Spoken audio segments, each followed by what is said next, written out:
Hello and welcome to this video on what is a mimic model. My name is Geiser. I'm an instructor and statistical consultant with QuantFish. So this is a term that confuses many people. They may have heard of confirmatory factor analysis and structural equation modeling, but they don't know what a mimic model is. So let's take a look at this, and let's first of all think about what this acronym stands for. So MIMIC stands for Multiple Indicator, Multiple Cause Model. So it's a model that has, on the one hand, multiple indicator variables. On the other hand, it has multiple causes. So the first portion, the multiple indicator portion, is actually a confirmatory factor analysis, like the one that you can see here. So this is a two-factor confirmatory factor analysis where each factor has three indicators. So it's a multiple indicator model. And then the second part of the model, the multiple cause model, is actually a model part that consists of a set of manifest covariates, or you could say manifest predictor variables that are used to predict the factors in a regression analysis. And so here you can see in this example, I have three covariates or three predictor variables, x1, x2, and x3. They are manifest variables, or we could say observed variables, or sometimes also people say they are single indicator variables because they don't have a factor, or they don't consist of a factor structure with multiple indicators. So those could be variables like, for example, gender, age, and income, for which you may have only one indicator. And that's pretty typical in empirical research, that we wouldn't measure gender with multiple indicators. It could be annoying to people if you ask them with multiple different questions about their gender. They would find that redundant and annoying potentially. And also age, typically you ask them only once about their age. You don't have multiple indicators to measure age. And so then you would want to enter those variables potentially as covariates into a structural equation model or into a confirmatory factor analysis model. And so a mimic model is basically a hybrid between a confirmatory factor analysis with multiple indicators and an observed regression analysis where the predictor variables are observed.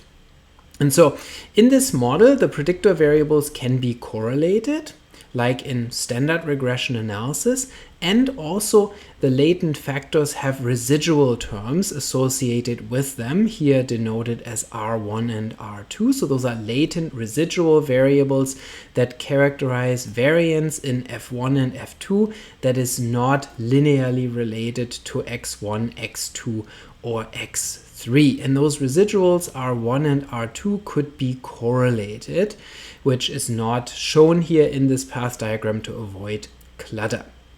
So how can we think of this model?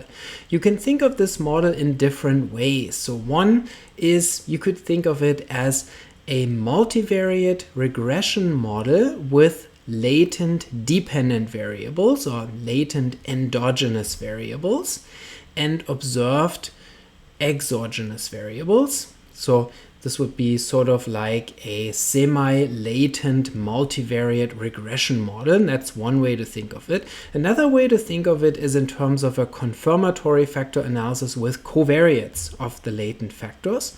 Or you could think of it as a structural equation model where the exogenous variables are not latent, or where the exogenous variables are assumed to be measured without error. Now, what are the benefits of a mimic model? The benefit is that you can use a set of observed variables as predictors of latent variables, and this may be advantageous when you have only a single indicator, like maybe the case oftentimes for gender and age, where it doesn't make sense really to measure those with multiple indicators, and we can typically assume that the measurements are pretty accurate, that there's not a ton of measurement error in those variables, and so therefore we may choose to just simply include them as observed variables. Now, what is a downside of this model? Obviously, the downside is that the model is only partially latent. Only the outcome variables or dependent variables are latent, meaning we have a correction for measurement error only in the dependent variables f1 and f2, but not in the independent variables x1, x2, and x3. And so as we know from regression analysis, this is a problem potentially if the exogenous variables are not perfectly reliable, meaning if they contain measurement error, then this can lead to bias in the estimated regression coefficients between x1, x2, and x3 and f1 and f2. So those regressions then may have coefficients estimated that are not accurate, and also the standard errors of those regression coefficients may also be biased, and as a consequence statistical inference, meaning p-values for tests of significance and confidence intervals,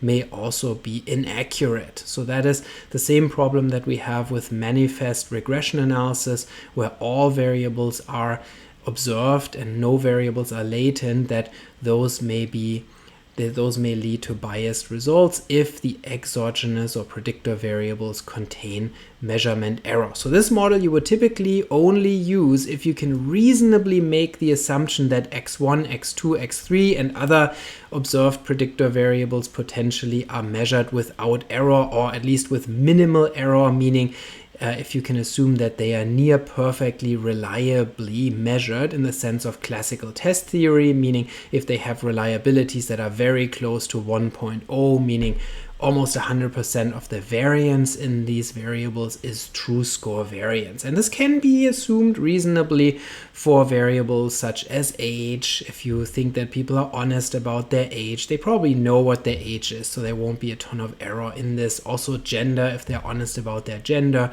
then typically there will not be a ton of measurement error associated with the measurement of gender. So that's when you would use a mimic model. In other cases, it would be preferable to have multiple indicators also for the exogenous variables, and then you would have a full structural equation model where the variables are all latent, including exogenous variables, endogenous variables, and potentially any mediator variables also measured with multiple indicators.